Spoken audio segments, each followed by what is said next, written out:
Hello and welcome to Paupers to Monarchs, episode number 2, your hub for everything competitive pauper. And with you, the hosts, myself, Skura, also known as IslandsInFront, and Jędrek, a new inductee to Paupergeddon Top 8 Pantheon. And today we've got a plethora of topics, everything Paupergeddon related. We'll be talking about the expectations of the meta coming in, and the day 1 meta, day 2 meta and conversions, most played cards, win rates of the decks, aftermath of the Geddon itself, and if you stick to the end, a bit of personal kind of subjective stories of myself being on the coverage team and Jędrek, as I've already spoiled, top 8ing the entire tournament. And so with that out of the way, let's begin. So, Jędrek, expectations coming in. Yeah, we've recorded in our first episode most of our expectations. We spent basically the whole thing talking about the metagame, which decks we expected to be on top, and our top 5 decks, the decks that we put above all the other ones in the metagame pillars tier, as I recall the name. It was Madness, it was Terror, Elves, Affinity, and Jund in this particular order. And our expectations were more or less, I would say, right. I think they matched the reality reasonably well. We also had, of course, a bunch of decks in lower tiers, and they were also matching to some extent. Of course, it was like a bit more murky. It's hard to predict whether, like, I don't know, Kogates will be the 10th or the 8th or the 13th most popular deck. Like, you can never really do that with like reasonable degree of certainty. But yeah, I would say that the metagame was more or less what we've expected. Maybe the one outlier would be that Italians still love red-green ramp for some reason. True. And we even like corrected for that, and we still undershoot its popularity. But that would be like, and some other decks, like some order in the highest tier change, but we're gonna cover it a bit later. Yeah. So basically we had the right top 5 in a bit of a different order, and then coming into the lower tier, we had Spy and Gates, which actually matched reality because we saw Spy and Gates. And then it was roughly correct, generally speaking. So I am really happy with our analysis from the previous video. And if you haven't watched that, you can watch that first to know our full view. And then we played on Friday, which was not just yet the main event. We just played trios, but nothing really exciting just there. Although there were people kind of roaming around trying to gather some intel into what the meta might be the following day, which I actually think is a bad thing to do, because one, there is like 10% of the day one's metagame is present on Friday. And another thing is that the deck choices are very constrained because of the unified metagame, because typically people play like something blue, something red, something green, and or black. And this kind of pattern repeats. So I don't think you can gather proper data from that, because they're just very limited number of permutations you could have. I agree. Would you? Yeah. And also, I think that even if it wasn't a team tournament, even if it's like a normal individual tournament, I think if you have less than 10% of people in attendance, or like less than 10% of the main event in attendance, or like more or less 10%, I guess, it's still like hard to extrapolate from that. And like you can say that, oh, those are the same people that will play tomorrow, but maybe, just maybe, like more dedicated people will come a day earlier because they want to test more. Or maybe the more dedicated people will test in their own groups or are already prepared, and you'll see more like casual players that want to come and experience the atmosphere of the big event. And especially with the tournament being like in somewhat of a like mid-north of Italy, give or take, of course, next to the coast, but still, like geographically, it's somewhat close to many big cities. So you can have those people like driving on Friday evening, Friday after work, probably not Saturday morning, but yeah, you can still have like a bunch of people just not being there on Friday, like in general, because they can. It's driving, not flying for them, right? Like we flew on Thursday because that was a good flight for us from Warsaw, and also we wanted to play the team event, especially given that Skura wasn't playing the main event this time, and also because it's nice to just settle in a few days before the tournament. You can have some rest. Anytime I fly on the evening just before the tournament, it all feels so rushed, and you don't get proper rest, in my opinion, especially if you fly like really, really late. I don't know, like 10 or 11 p.m. So yeah. Yeah, I agree. And we could probably, there are some statistical ways to extrapolate samples from a smaller one to kind of more general population, but I think that this is not it. And the 100 people who attended the trios, you couldn't really extrapolate that to the 1,000 that played on day one. So that's one. Okay, so that's it. So something happened in team trios. Meta is irrelevant probably for Saturday, but we actually do know factually what happened on Saturday. And so we had almost 1,000 people playing. So just shy of that. We played 8 rounds of Swiss, and you had to go at least 6 and 2. And one of the cool things, I guess, about the system is that if you day 2, it means you can top 8. Now, it does require you to win every single round on day 2, which is enormously difficult, and you would have to be giga strong to actually accomplish that. But if you do, you can still 6-2 day 1 and then top 8 on day 2. Yeah, now, I believe that was the case in every single system ever, and that's how they determine the cut to day 2, is whether you can top 8 by going undefeated on day 2. And I remember there was some gripes with some cuts at some organizers' tournaments. I really can't remember which tournament it was in the past, but I remember that there was some tournament. Maybe it was like there was like a weird GP cut for a second that technically could eliminated you if you go EXO on the second day of event, which it's just a good ballpark to have people like you. Maybe can have a wider cut if you want, but you can have like a tighter cut, of course. But I think we actually talked about it with our friends a good deal when Fanfinity took over the RC system, and they switched the cut from 6-3 or 5-3. It was either 8 or 9 rounds. It was definitely you could have 3 losses before, and then after Fanfinity took over, it was 6-2. And basically, it was Zerk who asked them why, because they were looking for feedback. And basically, it maths out that if you lower the cut, then it's harder to make like a PT, which is the goal for most people, because you will have just more people competing on day 2. And this way, if you put the cut here, you are like front-loading this difficulty on day 1.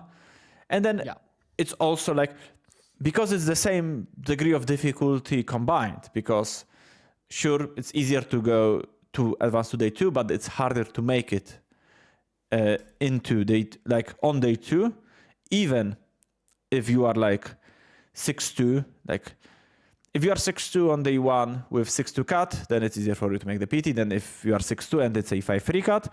And also it's also better logistically for them, because there is less players, there will be less delays, because of if you have 100 players, it's twice less likely to have like a super extended judge call that's half an hour than if you have 200 players in day 2. So yeah, I think that the cut being the lowest record that can still qualify you for the top 8 if you XO is the way to go. Technically 5-1, but then people would ID into day 2 in the last round, which would be like the worst thing in the world, imaginable to me at a Magic tournament. Just people drawing into day 2 sounds obnoxious as a practice. So yeah, I think 6-2 is the most reasonable cut for an event like that. Yeah, which I will already say that if you do day 2 a Geddon, I think that's already a kudos and something to maybe put into your Magic resume, because not a lot of people can actually say that they have done that. 6-2 doesn't give you a lot of wiggle room, especially giving such a long tournament and such a big tournament. So if you have day 2, congratulations. If you haven't, good luck to you in the future, because you will. Now, day 1 metagame. So as we said, we were largely correct. Now, the order of things is one thing, but also the absolute values and volumes. So out of almost 1,000 people, we had just 2 decks above 10%, so with 100-ish copies and up. And that was just Madness, but also Affinity. Yeah. So it wasn't Elves, it wasn't Terra, it wasn't Wildfire. It was Affinity. And so we may have underappreciated the strength of Utrum, or at least the enthusiasm around it. Yeah, I think we've said that, at least I said, can't quite recall if you agreed with me on that Madness will be the only deck that can break 10%, potentially. And it turns out that I was just barely wrong, because Affinity was 10.3. And the actual order of things was, as Skura said, Madness, Affinity, Elves, Terror, Wildfire. And we had the same with Terror and Affinity switched. So we're right on Madness being number 1, Elves being number 3, and Jędrek being number 5. And then we had Terror and Affinity reversed, roughly with percentages as well. Like I thought Terror will be like 8-ish, 8 to 10% range, but below 10.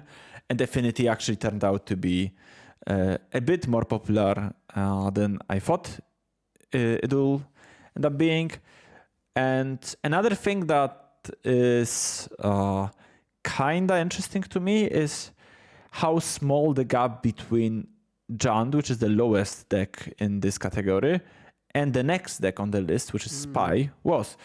Because Jędrek was 5.7 and Spy was just shy of 5.1. It's like 0.6 percentage point difference.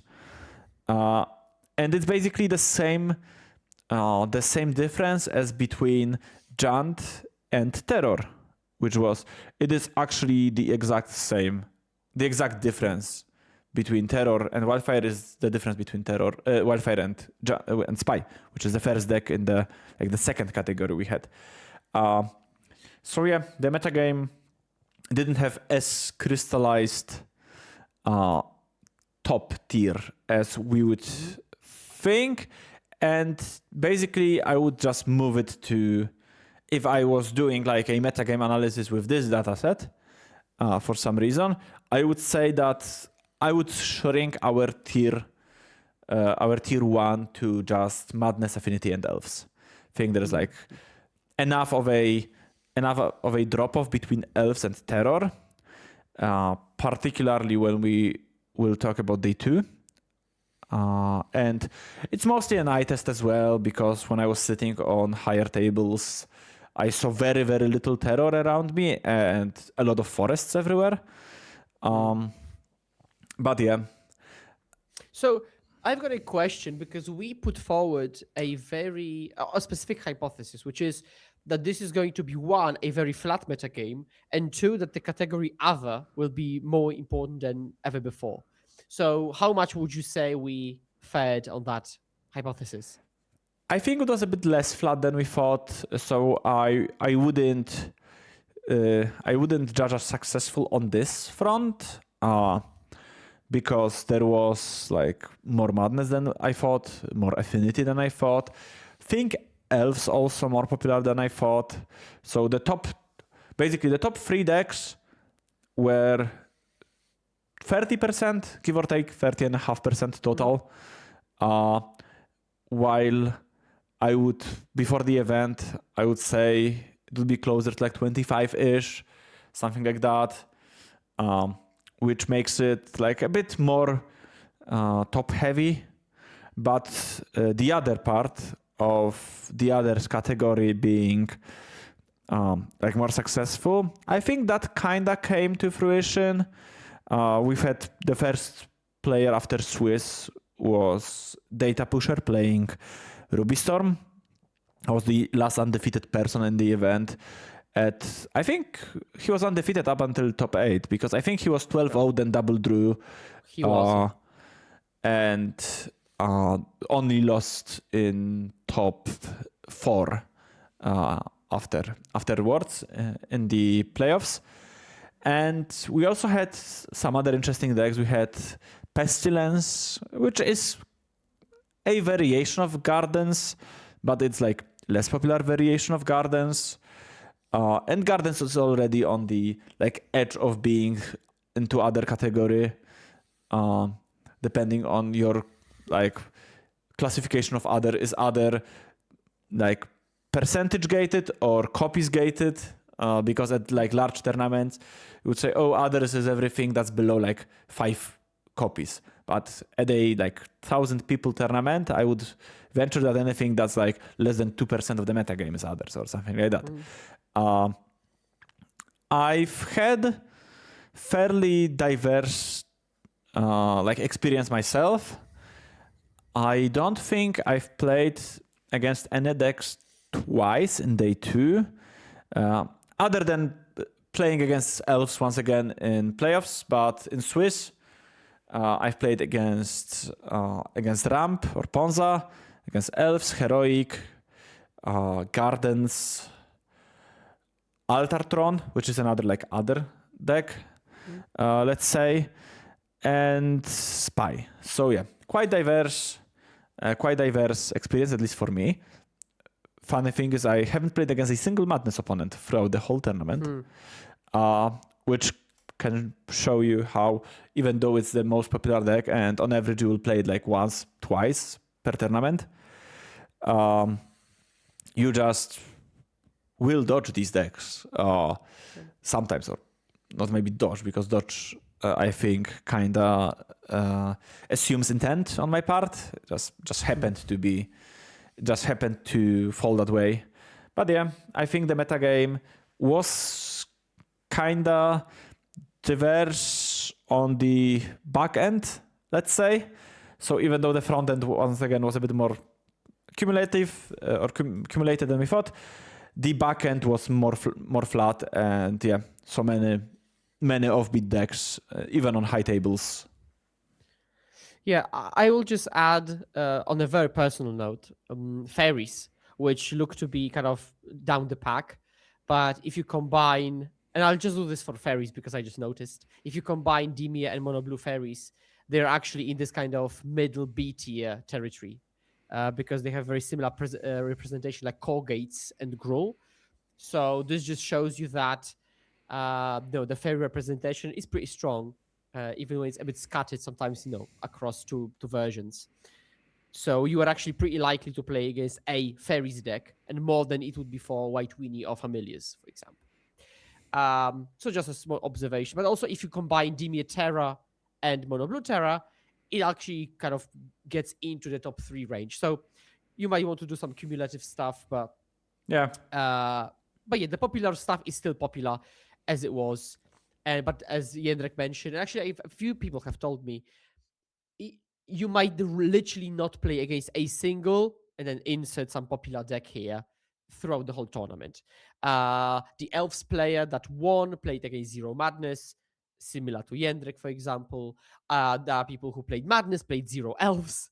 And then whether that's a good thing or a bad thing, it's depending on your personal kind of experience, Obviously. how the cards fell. Yeah. From the top 5 decks, just to like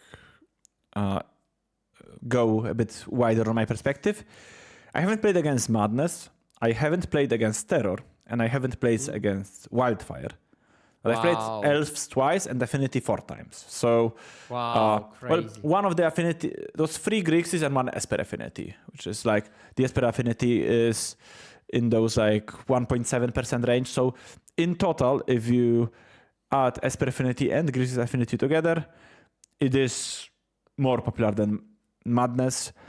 But if you add like Red-Black Madness to Mono Red, it's once again more popular. But yeah, affinity definitely has been the like breakout deck in terms of metagame percentage, definitely. And especially in like team setting, basically every deck, most teams had like an affinity deck because it's like also like an easy deck to.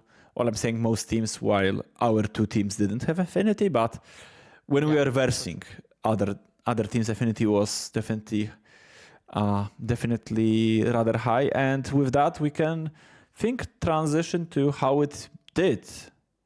Yes. So let's take a look at because one thing is people showing up, but it's nothing. It says nothing yet about the strength or performance. It's just they showed up. They happened to show up like this. Although, of course, everybody's deck of choice was probably very, very intentional. But yeah, they just showed up. So let's see how it actually went in practice. And typically, the way we look at it is a metric called day to conversion. If you're not familiar with it, we take the whole number of people who came with a deck, let's say 100 people playing Madness, and then we see how many of those 100 people playing Madness were left and stayed in a tournament for day 2. And this way you can see maybe how well they performed, right? Because they stayed on the train, so to speak. Typically, we also use average conversion rate as maybe a benchmark to compare a given deck's conversion to average conversion. Anything you'd like to add, Jędrek, about the metric itself? No, I think it's pretty straightforward. It's important to note that for this event, the average conversion rate was 13.8% roughly. So yeah, exactly. Anything 14% or better in theory outperformed the metric. Anything below that underperformed. But also like if something is 13.5, it's basically even. Something is 14, so of course, basically even. Basically, we are looking for those outliers, which are like if a deck has like 25% or 30% even with this like sub 14% conversion rate on average, then it deserves a look. On the other hand, if a deck has like 7% conversion rate, and then it's also like there is probably some reason for that. And also those metrics obviously works better and are more accurate for decks with higher presence in general. Because if there was like, for example, we have some decks that had 100% conversion rate because there was like one Turbofog player in the tournament and that person they took. So the deck just has 100% conversion rate, even though like it doesn't mean anything other than the fact that this one person did well on day 1. And so, conversely, you have decks with 0% conversion rate, which also like if there was some decks like Dredge, for example, is a deck that had 9 people playing and no Dredge deck made day 2. With 9 people, it's starting to become like some pattern. And also I think it's good to compare different variants of the same archetype. For example, let's go with Affinity, which is once again one of the most popular decks.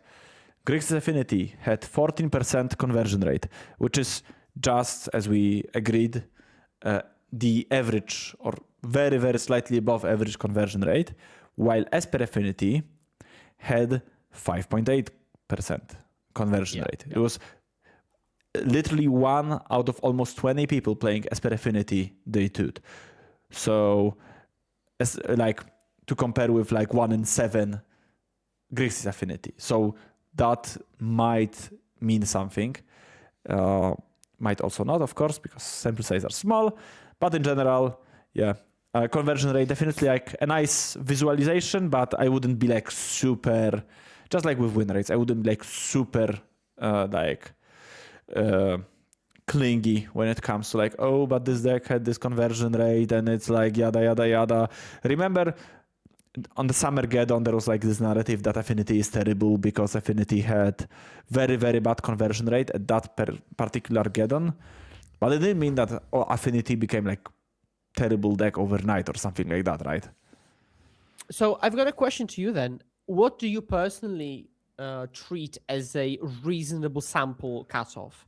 Is it 20 players or is it 50 players? How do you personally approach that? It's more than we have here. Like, I don't think... Yeah. I think that Madness, which is the most popular deck at 116 players, that might mean something, those numbers. So I think for formats as wide as Pauper, I think those numbers will mostly be... those numbers will mostly be just something to look at as sort of a Fun fact. Exactly, like maybe not a trivia, but like, oh yeah, a cool observation. Look, this deck did X, Y, Z. Also, like, we have to remember that a lot of people aren't coming to Paupergeddon with the mindset of, okay, trying to win this thing. I'm trying to do very well and I've prepped a lot. Some people are just coming here to have fun and play their favorite format. So I would definitely look differently on win rates and conversion rates of basically any deck in this event compared to like, if you are going to an RC, if you are going to the RC, then you are trying to qualify for the PT. Or like the vast majority of people will try to qualify for the PT. And if you're at the PT, then at the PT, it's very, very, very hard to find a person who's not trying their best at the PT. Of course, sometimes there will be outliers, people with like some other obligations in life, some emergencies that happened and they couldn't focus as much on that tournament as they wanted. But people aren't really coming to the PT to vibe. Unless you're like a Hall of Famer who got invited. You are not really playing Magic anymore, but there is a PT next to you, like driving distance, and you want to vibe, and you go to the PT because you have the invite. But in general, I think the priorities of players are very important and can't be like ignored. And at this level of like size of the event, there will definitely be a lot of people who are here like as their first Geddon. They want to try it. They want to vibe, feel the atmosphere. So in general, I wouldn't really draw too much conclusion from win rates and percentage points of any kind, basically. Okay, sure. Which might be a bit of a disappointing conclusion, but this is how spikes think, ladies and gentlemen. This is, scientific spike mind at work. So now, just as a fun fact for some people, we can relatively safely say that most of the top decks did have a reasonable conversion rate. Now, probably the first drop-off kind of that's visible is Mono Blue Terra, which has just below 10% with the benchmark of 14. But actually, a lot of decks have at least that or a bit higher. Yeah. But other than that, as you said, like if there are like 20 people playing the deck, the sample isn't particularly big to draw conclusions from, because even if it's 20, because for example 25% is considerably higher than 14, but it just means out of 20 couple people, 6 they did and not like 4. But this is like you wouldn't bet your life on that difference, and the smaller the number, the greater the variation in percentages. Of course. And I guess the terror conversion rate is one thing that maybe like I wouldn't use it to show that terror is a bad deck, because I don't think terror is a bad deck.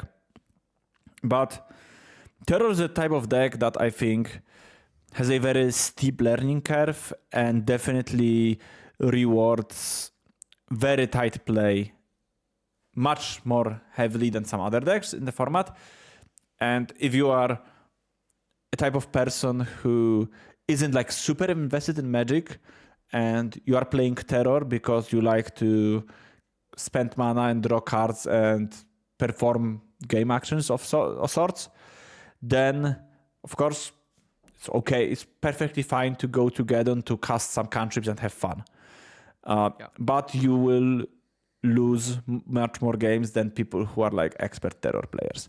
And I think the drop-off from invested to uninvested terror players is a much higher drop-off than the drop-off between like an invested and uninvested like affinity player or elves player. And also staying with terror, we can see that there was 2.5 times more players with mono blue terror than blue black terror, and they've had the same number of copies in day 2, which was 6, which once again might it might not mean anything, but it also like is a somewhat of a reasonable signal to me that okay, so it's nice to have, I don't know, Snuff Out. It's nice to have Cast Down, maybe Arms of Hadar, without like having the exact deck list in front of me and maybe trying to extrapolate like, those 6, like very, very extreme example. Let's say that out of 24 Dimir terror players, 18 of them did not have a specific card, let's say Arms of Hadar. And they played every single round against elves and they lost those rounds. And those 6 players who did have Arms of Hadar just beat elves left and right, and they advanced to day 2. And they're like, okay. So this is the reason why the Black Splash is good. Without that info, we can like guess. True. But overall, I think that judging from the top of the metagame, I would say that if you're playing a mono blue deck, then splashing black right now, be it fairies, be it terror. Of course, Skura is the fairies expert, but in my less trained eye in this particular regard, I would say that having an actual removal in your deck, especially if your Delver of Secrets will be blocked much more often by like Ufrom Monitor, I think it's a good idea. Yeah, that's definitely one of the conclusions, it seems like.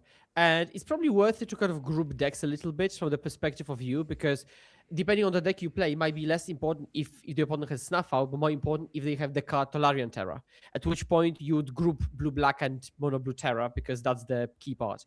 Or maybe lead the Stampede decks together and then make your deck choices or card choices based on that. For example, if you want to play Envelope, for instance, right?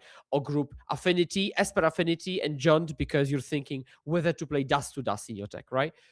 But for that, you'd have to combine stuff. And one last thing for the day 2 conversions is if you went 5-3, you would have a positive win rate and you would in day 2. And so we will also take a quick look-see at win rates. Win rates, exactly. Because hypothetically, if 1,000 people played Madness and they all 5-3'd, they could have 0 conversion, but very, very, very solid win rate. Exactly. And then now we could argue, because like you can say, what's good 60% win rate if I count day 2? And then we could have this whole conversation. Yeah, right? exactly. It's all scale. Like, basically, if you are the one person who 5-3'd, which is the win rate of 62.5%, it's like, I think like over half of people at Geddon would say that the 5-3 is not a bad result. Yeah. They might be like a bit disappointed, like they might be like left with this hunger that I could have done a bit better. But they're not gonna be like, my weekend is terrible because I went 5-3. Because 5-3 is like not a terrible win rate by any means. But if once again, like 100 people would go 5-3 and they all win 60, like an archetype at large wins 62.5% of matches, we'll go to the win rate matrix in a second, and you'll see that no deck is even close to having 62.5%. Yes. Because we can say, because at this point you are seeing the metrics in front of your eyes thanks to the magic of editing, that the highest win rate deck at Paupergeddon was Dimir Terror, that we just like briefly, not so briefly talked about, with 56.5% win rate. Yeah. So which is again nowhere close to the hypothetical 62 of being a 5-3 player. It's as close. Yeah, it is as close to 62.5 roughly as it is to straight up 50%. So yeah. So it's actually sticking to the win rates for a little bit. So the samples are a bit different because, for example, for Madness, you've got 800 matches now. So we can maybe see how often the deck wins on average. And then, of course, broken down into matchups. And so a same question as previously to you, Jędrek. What's the reasonable cutoff for you to actually draw maybe some conclusions and like maybe both for matchups, but also for overall? Okay. I think that for overall, you are looking at outliers, both highest and lowest. And I'm using a different cutoff for these. Like for example, if a deck has like above like 53-ish, basically in the realm of like 55, give or take, and higher, this is something that I'm like interested in. Like I'm looking at it like, oh wow, that's a high win rate. But when I'm going low, I'm not as I guess lenient, or I don't know how leniency works in that way, in which way, but like if a deck is like 20 or 45%, which is also like 5% from the average, I'm like, yeah, kind of whatever. But if a deck is below 40%, then it's a very strong signal for me that something is not right. Something is no yes, as some people would say in Poland. Anything below like 30, in the 30s, we don't have any deck in the 30s, but sometimes you'll see like, for example, to stray from Pauper for just one brief second, last PT we had Reanimator in standard at like 33 or 30 something percent, and it was like a very, very strong signal that the deck is just bad. And from this table, like the lowest metagame percent or lowest win percentage we have is for Cogates, which is 42.9%. And with a decent presence, like it tells me that maybe people who played Cogates overestimated some of their matchups or underestimated some of the bad matchups. And yeah, that would be my conclusion when it comes to like decks overall. When it comes to matchups, I think the closer you are to 50% of the matchup, the more matches you need. Because, for example, 80%, there is like 100 matches of Mono Red Madness and Grish's Affinity. And it's 46% for Madness, 54% for Affinity. Those the most played matchup of the event. And it doesn't tell me which deck is favored, because it's like, okay, maybe Affinity is slightly favored, but slightly favored doesn't mean much, I think, in like this regard. But if we go to the second most played matchup of the event, which is Madness versus Elves, we have 80 instead of 100 matches, but we have 70% or 71% for Madness. And with over 70% win rate in 80 matches, with a very high degree of like certainty, I can say that this is a good matchup for Madness, because the sample size is like reasonably high, and the win rate is very high. Even if you go a bit down the line, there is Madness versus Red Green, which is just shy of 70% with 50 matches. Also, I can say, yeah, it looks like Madness, even though I haven't played this matchup in my life. Madness is good versus Red Green Ramp because I can see it. And some other outliers like this, I think it's, or like Rally versus Madness, 72.5% with like 40 matches played. So the more green or red the column is, the lower the number for me of matches played has to be to draw conclusions. It obviously has some level that it becomes meaningless. Like if there's like one match played in the matchup that's like actually like 50-50 who won, give or take. Like, so yeah. But in general, this is how I would view such matrix as the one you've seen before your eyes. I have one more thing to add, which is that when you look at the overall win rate, regardless of what it is, you might or might not want to be interested in the polarization within that metric.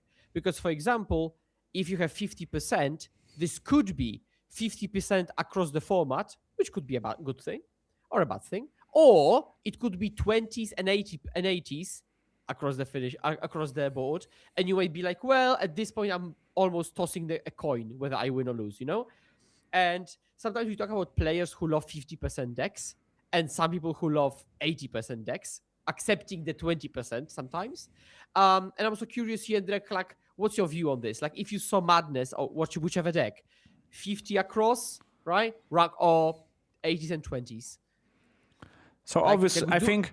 Are you a believer of doesn't matter 50% win rate is 50%, or the spread matters? I think the spread doesn't matter really. But also like, so I'm saying it doesn't matter. If I had to pick a spread for my deck, I'd rather be in the 50s than 80s and 20s. But if there is a deck that's in the 50s and has 50% win rate, and there is a deck in 80s and 20s that has 51% win rate, I'd rather play the 51% win rate deck. If it vibes with me better, of course. But in general, I don't think that it really matters what's the split. And of course, it's nice to have the feeling of agency in general in Magic. But I think it's not as important as people think. And also, people are historically very, very bad at estimating the win percentages in the matchup, because, for example, going back to Elves versus Madness from Geddon, over 70% for Madness, so just shy of 30% for Elves. And I wouldn't say that Elves has a sub 30% matchup against Madness, even though it's literally in this table, because it's not billion games or however many you want to simulate. It's 80 games. And I think at some point in one of his articles, I think Karsten said that if you are going into like couple thousands of matches, then it's called the margin of the degree of confidence, I think it's called. Yeah, I think so. It's above 95%. Like there is like this spread basically that say you that within the 95% with 95% certainty you can say that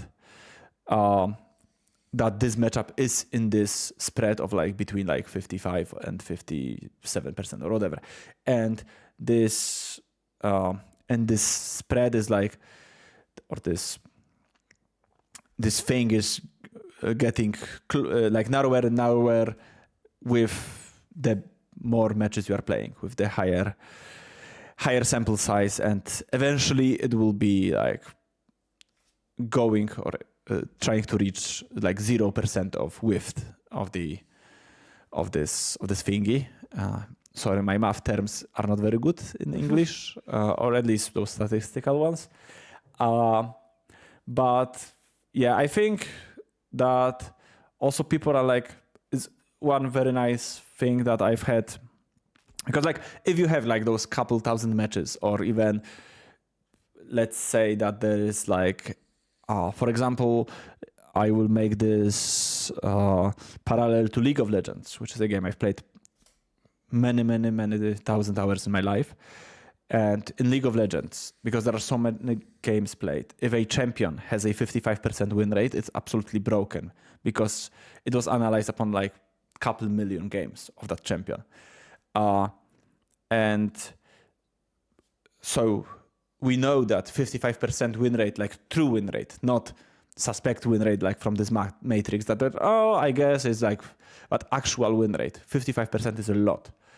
And when I played my last RC, I've played lessons against the Monored opponent, very nice guy from Austria, Lucas, and he managed to get to the PT. It was like middle of day 2, and he said, I think this matchup is very good for Monored. It's 55%. And I was like, oh yeah, that person knows what they are talking about. Like, they get how this is like, how thin the margins in Magic in general are. And maybe it was a bit of extremeness in the other direction, that is actually a bit higher than 55. But basically, if anybody tells you that this matchup is 20% or this is a 90-10 matchup, there are no 90-10 matchups in Magic. There are no 80-20 matchups in Magic. If you are playing, like, of course, the same format and like, in general, like, we're not talking about vintage deck versus sealed deck because nobody is playing that. But within basically any format I've ever played in my life, there are no matchups like this. Of course, there will be some outliers, but in general, if you think that your deck has an 80% matchup against a tier 1 deck, it doesn't have the 80% matchup against the tier 1 deck.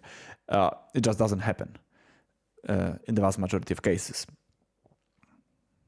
So one more thing I would like to discuss when looking at win rates is what jumps at me is that a lot of decks, top decks, don't have impressive win rates.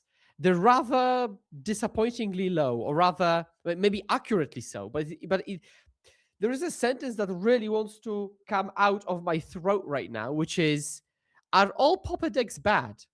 Or rather, like I don't know how to phrase it, but what do you think? Looking at the 48 by Affinity and 45 by Terra and 50 for Elves. Okay, so basically, is everything mid? I think no, and I think Elves is a good starting point because it illustrates a point very well. Elves has no bad matchups, aside from Madness, which is the most popular deck. And if you go to the spreadsheet with data, win rates, according to, once again, it's not like true matchups, but according to the win rate, it's bad versus Madness, but then it's good versus Affinity, or very good against Affinity, good against Terror, good against Jund, very good against Red-Green, good against Spy, and then even against Kogate. So it's first 10 decks, basically, most popular 10 decks in the format, you have one bad matchup. But it happens to be matchup that's like significantly behind and the most popular deck in the format. I think it's important to also not look at the win rate at large, but like thinking about them, like, of course you can do that, but also like paying extra attention to, if you want to pay attention to win rates, which personally, and this might make this whole tangent and this whole segment kinda useless, I guess, is that I don't really care about win rates, personally. When I'm playing Magic, I tend to trust my own instincts and my own judgments of situations, especially, or mostly, when it pertains to decks that I'm playing, more so than the Matrix. Because I think player skill is also very important, and Magic is not an auto battler where you just pick a deck and the game is played for you. It's very much so about how you play the deck, how your opponent is playing the deck. And like, for example, if I'm playing Familiars and I'm playing against like a mid or worse Madness player, when I'm playing against them, or Affinity, for example, when I'm playing against Affinity and my opponent isn't Luffy, I feel okay. When I'm paired against Luffy online, I'm absolutely terrified most of the time. And I do think that if you want to look at the percentages, you also have to be like a bit more cognizant of the percentages against highest decks in the format, like most popular decks in the format. So, for example, the Elves deck is like, okay, I have a bad matchup against Madness, but the rest of the top decks are pretty good. And I'm more interested in how many good and bad matchups I have rather than how many of those, what are exact percentages. But also, once again, I think I tend to think about decks more in the abstract power than contextual power for the metagame. There was, I think it was like 1.5 years ago or something, there was like the last Pioneer RC and Shota Yasuoka wrote an article about how he was gonna play Phoenix, and it was like he was discussing some card choices in his deck, and he said metagame, or most people will do thing X because of the metagame thing Y that's happening and causing thing X to happen. But I'm not doing that because I don't think that's how you should approach Magic, and you should focus on your deck inherent strengths rather than like trying to just play for the metagame. And of course you want to metagame to some point, like the whole sideboarding process is about the metagame, and a good chunk of your deck building process is also about metagame. But in general, I do think that mostly eye testing decks is how I approach. Like, for example, Elves is a deck that I thought Elves is like one of the best decks in the format for months, if not more than that, because I saw with my eyes how the deck looks. Like when it functions, it looks way, way better than some other decks in the format. Like it's the same reason why I don't like Jund very much, because Jund doesn't pass my eye test. I think Jund is like a mopey mid-range deck that squeezes some value here and there and stuff, but it doesn't look like it does anything super impressive. So yeah, or like red-green, which is another deck does like a Paupergeddon evenement, because it looks like worse Elves for me, but for some people, for some reason, people are playing that deck. But yeah, it was all to say, those 20 minutes. Basically, my conclusion would be that it's nice to look at those numbers, and it's nice to see a higher number rather than a lower number near your deck. And you can, once again, you can have some information. You can get some information from this table, but I wouldn't rely on it too much, especially if the numbers are close. Looking at the table, for example, Jund is 48.6% and Rally is 47.9%. I don't think that Jund is straight up better than Rally because it has higher number in the table. Okay. So to move on from win rates to maybe even more of a fun fact type of category is cards played. And, arguably, this could be more important because it shows you factually with what frequency you're going to encounter certain groups of cards. And actually, what's particularly funny is that the rug colors, red, blue, and green, are considerably more popular than everything else, by which I mean artifacts, white, black. Like a rug is the name of the game, and we're talking about I don't think that's correct. Ooh. Well, Okay, Refurbished Familiar is the fourth most played card on this list. And the fifth most played card is Nihil Spellbomb. And there are 3 black cards higher than any green card. But also, like, some of that is because of affinity, because Familiar is not really a black card, it's more of an artifact card. Spellbomb is also like a fake black card. Like, you won't play Spellbomb without black in your deck, but it's mostly like tied to artifacts. And there are obviously some clear lies on this list, like Sneaky Snacker is not a blue-black card, it's a colorless card. more or less. Okay, true. That is actually very true. Yeah. But yeah, in general, I would say what's true is definitely the fact that white is by far the least represented color.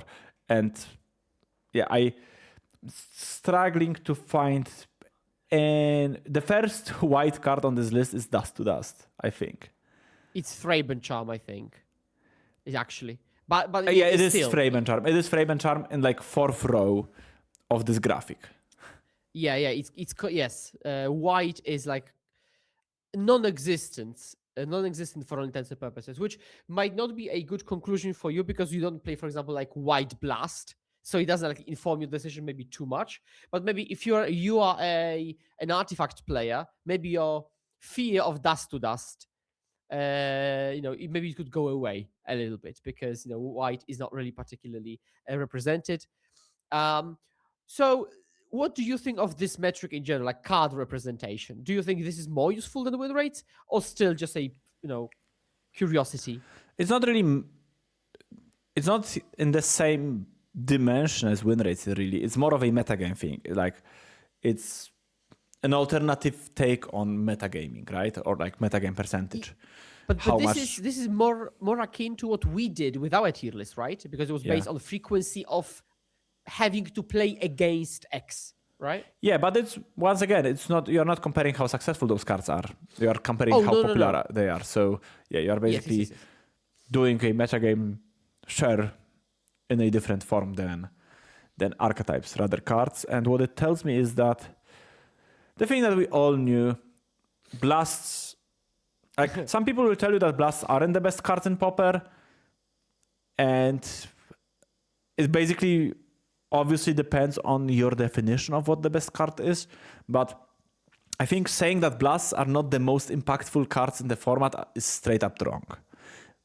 Blasts, like if you, of course, you can't really add Pyroblasts and the Elemental Blast and just say, oh, this is their total presence because you can play up to 8. But if you like, some people will play one, not the other, but they would play a particular one if there was only one printing. So I think if you add them, like for example, there is a bit over 1,000 copies of Pyroblast and 733 reps. In total, it's like 1,750 red blasts. Maybe you don't split it in half, but you like divide it by like 1.5 or something like that. And that's like the approximate number of Pyroblasts or the red blast if there was only one red blast. Not, you couldn't play 8, but you could play maximum of 4. And I think that it would be like roughly 12 to 1,300 of red blast probably in the room. Maybe closer to 12 because there was a lot of madness decks with 8 blasts. And it's like head and shoulders above anything else in the format, both red and blue blasts. And yeah, I just think that, in my opinion, Pauper would be a better format without blasts. That's my hot take, maybe. If I was in charge of Pauper, I would try to push the format in a direction without blasts, but also if you ban blasts, you have to ban the outliers in both red and blue. Like Terror couldn't exist in its current form without blasts to police it. Madness couldn't. I think it's mostly blue decks, but red decks as well. You would have to ban something from those decks.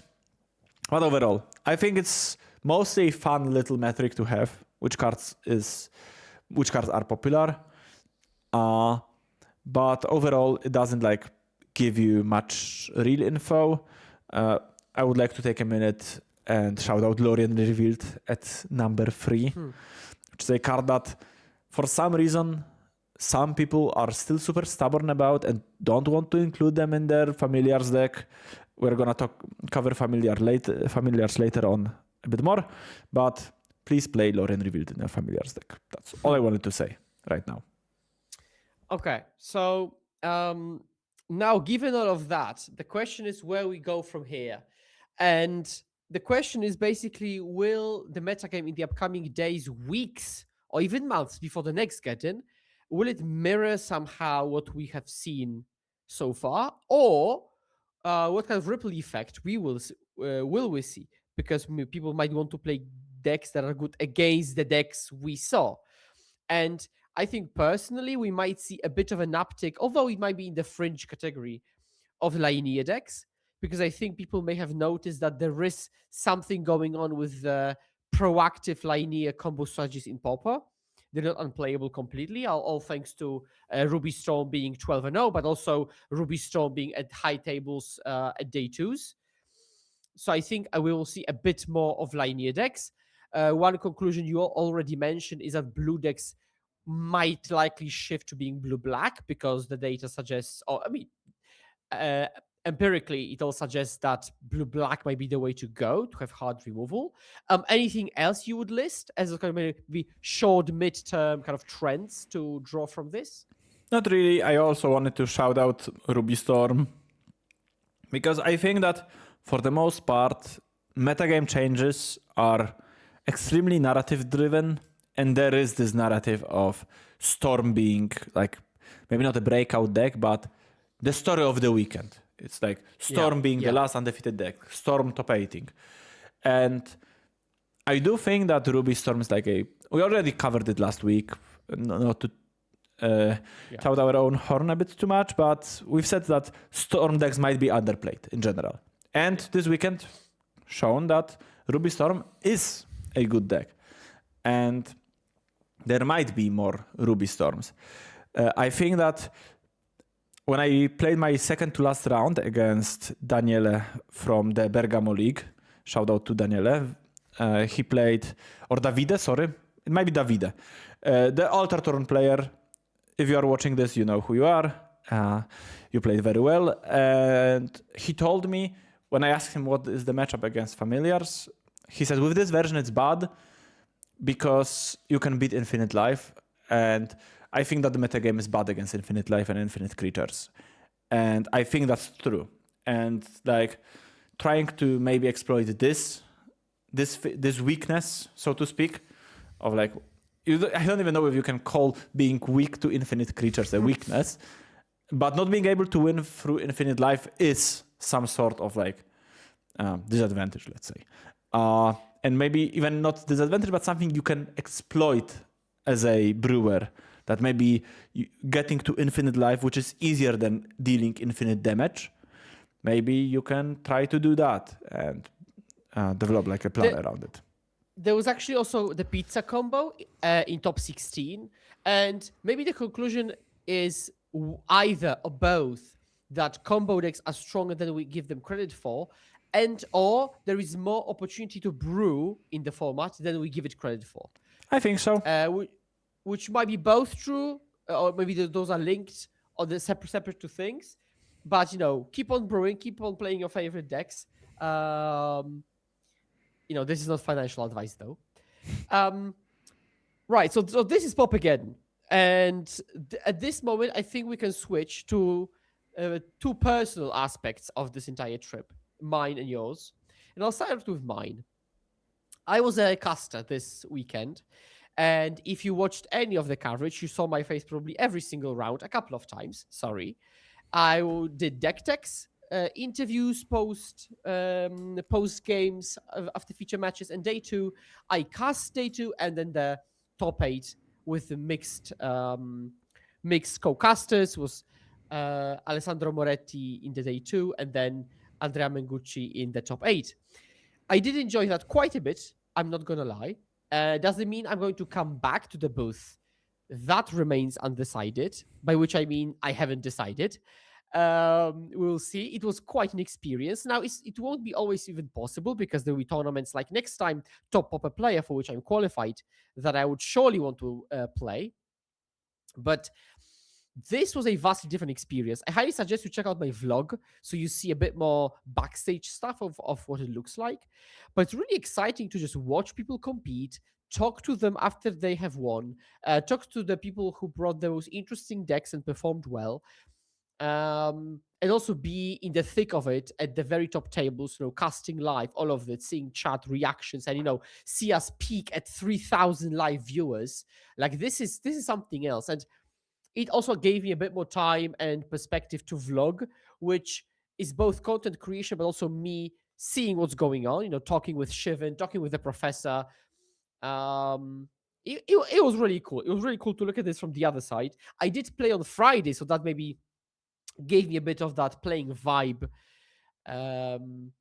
But playing is also awesome, and I loved meeting people on the other side of the table. So I think coverage is awesome. I think playing is awesome, and given an opportunity to do either, I'm still not sure what I would like to do. I definitely wanted to do it at least once in this Pauper environment, because you might not know, but I've been casting tournaments for much longer previously. I was one of the main EU casters for like at least a year. So I've done that thing specifically. It was the first time casting itself, but it was the first time casting Pauper.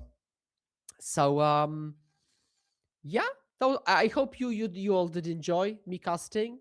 If you have anything to say, do shoot me a message, both positive and negative, or rather constructive. I would, I really want to give the stream, highest degree of quality. It also doesn't have to be related to me specifically, also, but just in general, what to improve. Considering this is one of the biggest, actually, coverages of Magic the Gathering throughout the year. Yeah, I think that's it. So yeah, did enjoy it. I had backstage view of the tournament itself. I had better accesses to different places, so I could watch people play whenever and however I wanted, because I had the special badge and stuff. I also had quite a bit of time for all of you to come up to me and sign cards and take a picture, because I was off every other round at least. Yeah, that's it. So this was my personal experience of Geddon. Now, we've got a much more exciting part of Geddon, which is Jędrek entering the pantheon of Geddon top 8 players, which is a very, very small group of people, and even smaller if you think of Polish, specifically, top 8 Geddon players. And there are just 5 of them alive right now. And fun fact, in the last 5 Geddons, if you count, we have had 5 Polish people top 8 them, which is an insane metric if you ask me, actually. Especially considering 4 out of those 5 are we're in a kind of close testing traveling group, all of us. Yeah. So that's really cool to see all of us succeed one after another. It's just really exciting. And so yeah, Jędrek, you top 8'd a 1,000-person Paupergeddon event. Talk to us about this.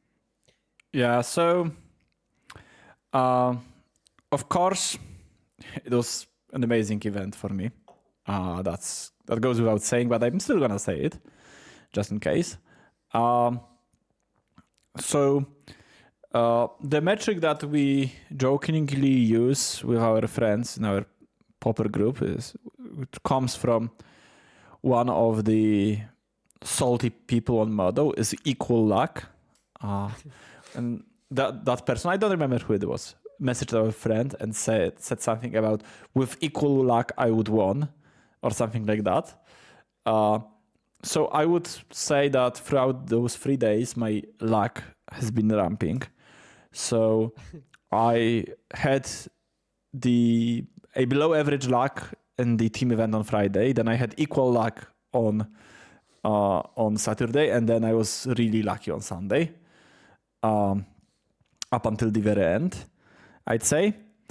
So my day 1 started with a round 1 buy from our local league, Poznańska Liga Paupera. Shout out to my G's there. Very lovely community, of course. And sadly, I was the only one that went this time. But maybe, just maybe, next time there will be more of us going to Paupergeddon. Then I've had couple of wins. I was 4-0 after 4 rounds, including some very close matches, especially round 2. So the first round I played against I'm gonna start by prefacing that I didn't have a single bad experience at that Paupergeddon, like player-wise. All of my opponents were really nice, very sportsmanshipy, and just the vibe was immaculate, and I've had great time playing, which sadly isn't always the case at tournaments or in life in general. But yeah, Paupergeddon, straight up my favorite tournament in the entire world in terms of vibes and the community aspect of playing the game. So I've played against an Italian Ferries player, not white, even though those versions of Ferries also exist now, but blue Ferries, blue-black. And we had a 3-game set, very, very tight. I won in extra turns. And then I lost round 6 and round 5 and then round 6. So fall from 4-0 to 4-2. And that's when, as we say, the emotions start kicking in because I was on the verge of being eliminated. I've managed to win round 7 against White Winnie. Then my round 8, my win and into day 2 was against Esper Affinity. And in the deciding game 3, my opponent sadly had to mulligan to 5 cards, kept 2 lander with two Seed of Synods, and didn't see any other land up until I made Infinite Birds and just won the game. Which, like, some people, like, it might be hard to know how to behave in that spot, basically as the opponent of a person who's getting unlucky. And I'm not gonna claim that I have some magic formula for you. In my opinion, it's okay to be frustrated, especially that my opponent, like, I could clearly see that he was frustrated, but at the same time, he was polite. He was like, it was his first Geddon. He fought up until the very last game of day 1, and you are losing your last game of the tournament in this fashion. Obviously, you're gonna be frustrated. And he was apologizing to me many times, like, "Oh, I didn't mean to be impolite and stuff like that." And I'm like, "No, it's all good. It's fine to be frustrated in those moments because you worked hard for it, and then it's not equal luck in the end. It is bad luck for you sometimes." And then my day 2. When we were walking in the morning with Skura to the venue, I've said that my plan minimum is top 32 for some LPI points and some cash. And anything over that, so probably for top 32 you need to go like for 2, maybe like for 1 and 1. This area would be just some extra nice bonus. And the bonus turned out to be rather substantial because I went undefeated on day 2. My matchups were, as I already mentioned, it was round 9 was Gardens, then round 10 was Spy, then round 11 Heroic, round 12 Ponza, round 13 Altartron, and round 14 finally Elves. My last round was streamed on the backup feature. And actually, we went to turns, and the game would have ended in the draw, but my opponent was kind enough to concede.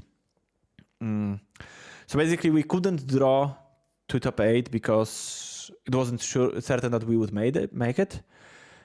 So in the end of turns in game 3, which was very long, we've played first 2 games in under 20 minutes. We had half an hour for the last game.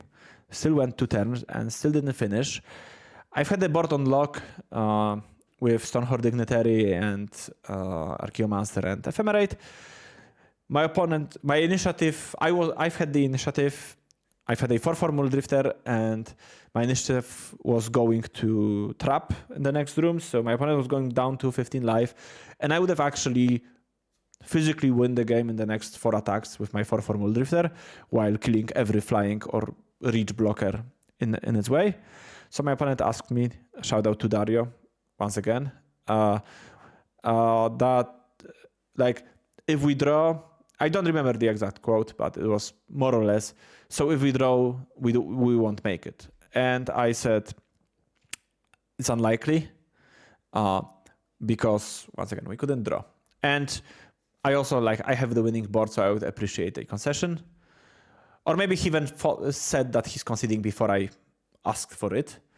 And I think it was a great show of sportsmanship because this game was actually getting to its very rapidly towards its natural conclusion. In the end, the tiebreakers were not not razor thin, but the margins were thin. And I think with a draw, both of us would have made it in the end. So that's unfortunate for Dario. He finished 10th. And when I spoke to him after the Swiss and after I lost my quarters, he said, "Yeah, I probably shouldn't have done that." But yeah, I'm not great at this kind of maths. I'm pretty good at maths, but I'm not good with tiebreakers, and it can always change and stuff. So once again, I like to get Magic games to its natural conclusion if possible. And I would like to believe that if I was in Dario's spot, I would have conceded as well, because I think I would have. If I was on a winning or on a losing side of the matchup, I think I would have conceded. I don't know what I would have done in the heat of the moment, of course, but I think I would have. So once again, of course, we are under no obligation to concede in those spots. And yeah, just once again, I think it was a nice bit of sportsmanship. And yeah, thank you once again, Dario, if you're watching this. And yeah, then I lost in the quarters to another Elves player and eventual champion, Andrea. Also played very well. Game 3 I had on lock. Or I was getting there, and on the very last turn, he scryed with initiative, and he scryed 2 good cards on the bottom looking for a certain out, which was Viridian Longbow, and he found that Viridian Longbow. On the very last draw, he could have, and he got immensely rewarded for that because it was basically an instant win. So yeah, very deserving champion, in my opinion, from my short but very pleasant interaction with him in our quarters match. And a very skilled Elves player. And that's what I also like about Pauper, is how many devoted pilots, how many deck experts we have, because I've played both Dario and Andrea played Elves really well. And Davide, I hope your name is Davide and I'm not calling you Davide. Sorry if I'm messing up your name. Clearly was an expert Altartron player as well. And throughout both days, I've played against many people, many players, where I've played against Francesca, I believe, on day 1, who top-8'd the last summer Geddon with red-green monsters and had a sweet, fully signed deck with commemorative date and different name on every card. I think it was his teammates or maybe some other people that are important to him. It was very nice as well.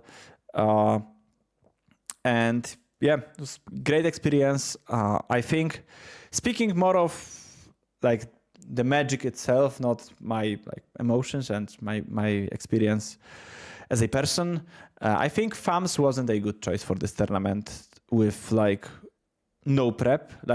It wasn't a deck that, of course, no deck is good without any prep, but if you are a type of person who not playing that much Pauper but wanted to go to Paupergeddon and decided that they want to lock the deck 2 weeks before the Paupergeddon, similarly to how you do an RC testing when we test and we are okay, so roughly 2 weeks before the event, I would like to know what deck I'm playing, and definitely week before the event, I want to be locked 100%, ideally 2 weeks before the event. I don't think that Familiars would be good in that framework. It's not a deck that had once again, I'm not really looking into metagame personally, but from the numbers, I don't think it was a deck that is like very well positioned or anything. But it's a deck that I've had the most experience with, and a deck I've played basically exclusively since the last Geddon. And I like to think that I'm a very proficient farms player, and that's why I chose it. And I've built it in a way that I think also maximizes the deck inherent strength without looking at like metagame considerations a bit too much.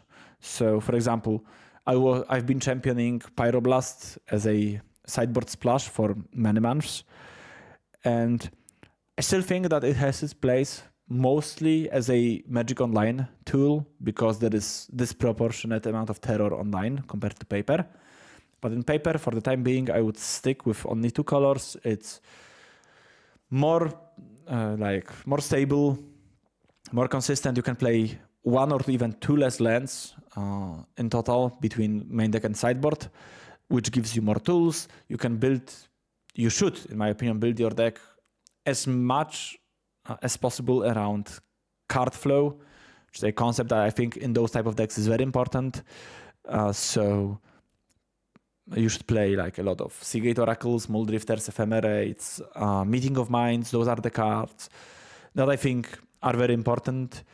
And once again, I've had a deck tech on the coverage thanks to Skura, who made deck techs for the coverage team. So a nice bit of nepotism here for us.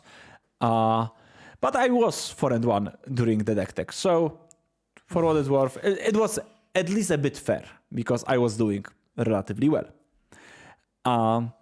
And there are different versions of familiars as well, like the Cryogen Relic build and the Modern Age build. And I think that, to me at least, clearly, the Meeting of Minds version is the best version. There might be some undiscovered Cryogen Relics build that looks very differently than what we think of when we talk about familiars. So there might be some undiscovered potential there. But for example, one of the main lines of defense for the Modern Age version that people who like that version have, it's, I don't like losing to flyers, be it fairies, be it Core Sky Fisher or something. So I want this 2/3 flyer that can block. And I don't think that's a good argument whatsoever when it comes to FAMs, because FAMs isn't a deck that should be interested in that. FAMs is a deck that should try to ignore your opponent as much as possible, because your goal is to overpower anything they are doing by getting enough life, drawing enough cards, making enough flying blockers, looping stuff to the point where they can't do anything. And that's how I view the deck, how you should play it, in my opinion. And like, for example, against Affinity, which is like a deck with a lot of flyers now and a lot of reasonably big creatures, you just don't care about them. You just play your Faithful, try to like snap your way towards enough familiars and enough mana and enough cards to win. And this version of the deck is the best at doing that. It's the best at drawing cards for free, because Meeting of Mind is hell of a card, especially with familiar in play. You have more card flow because your cards are like, your card flow is also attached to card selection and to, well, Modern Age is to some extent card selection because it's draw this card, but it's also like less of a card selection than Seagate. And your deck works better with Ephemerate, which is another like giga important card in my opinion in the deck. I think you should really play 3 Ephemerates in the deck, maybe even 4, but it's hard to like Ephemerate and Meeting and Seagate and Muldrifter are the cards that if there was a 65 card limit in Magic or 69, I would play 4 of all of them. But with 60 cards, it's very hard to fit them in. And I think you should just be more proactive and try to make your cards work well with each other, because basically if you draw if I draw a hand and this hand has Modern Age in it and it has Ephemerate next to it, and that's the only thing I could potentially Ephemerate, I would just never play Modern Age again in my entire life. Because it just doesn't work well with this deck.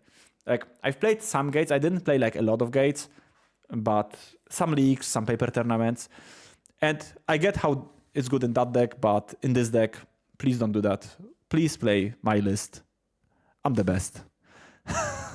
Well, I'm not the best. I'm clearly 5th best as of last Sunday. Or 5th to 8th best. And of course, I'm joking. I don't think I'm the best Familiars player in the world or anything like that. But yeah, I just think that I like my list. I wouldn't change anything right now, personally. There are some sideboard cards I want to try, or I knew are good and I would like to fit them in more so than anything else. Like, for example, I lost 2 elves and I would like an extra envelope or the first envelope, but it's hard to fit everything in, like envelope, steel sabotage, stuff like that. Overall, I'm very pleased with how I played. I think I played rather well. I like my list. I'm very glad that I've decided to play blue-white without red. Shout out to Jomas, who's our friend, top 4 at the last December Paupergeddon, who was advocating very strongly for me not playing red. And partially thanks to him, I've decided to not do that, and I got handsomely rewarded for that. So yeah, 10 out of 10 would recommend trying to top 8 a Paupergeddon. Okay, I love that. I love that conclusion, and I also recommend that. That is a pretty good feeling. Now we're basically on the path to a race of who can top 8 Geddon the second time fastest. Although it would be one hell of a handicap if I do coverage. Kind of shrinks the chances, doesn't it? But that's true. But also, to be fair, I've only played 3 so far.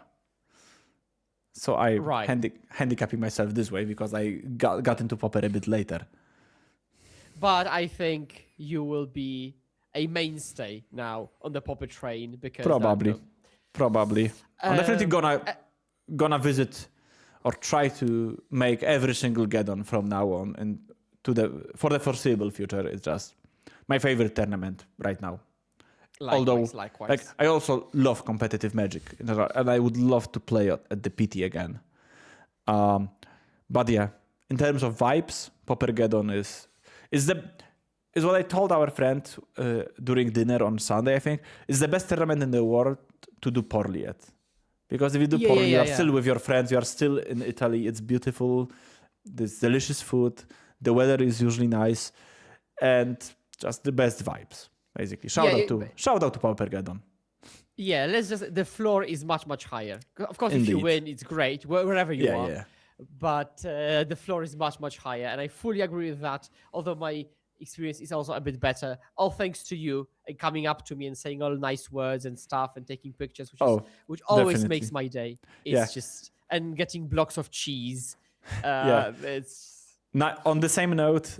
I think the highest levels of dopamine I've had the whole weekend was when I won the last round, and on the rails there were 2 Italian players each with playset of Familiar in hand, waiting for me to sign them, and that was like peak dopamine. That was an insane moment. So thank you to both of you. And this is also beautiful because like peak human interaction, because you are so happy because they appreciate you and want the card signed, and they are clearly happy and pumped because they can get the card signed by you, right? This is like exactly. It's a win-win. Because like it's a net plus for everybody involved. Exactly. That's why what's so lovely about all of this. Yeah. And that's also why you should never think if you should or shouldn't come up to me or Jędrek. Just do.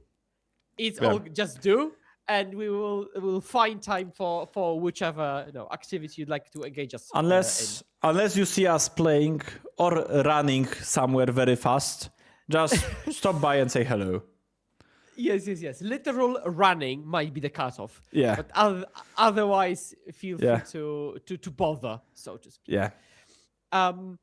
So this was the Paupergeddon, pretty expansive episode and journey for us.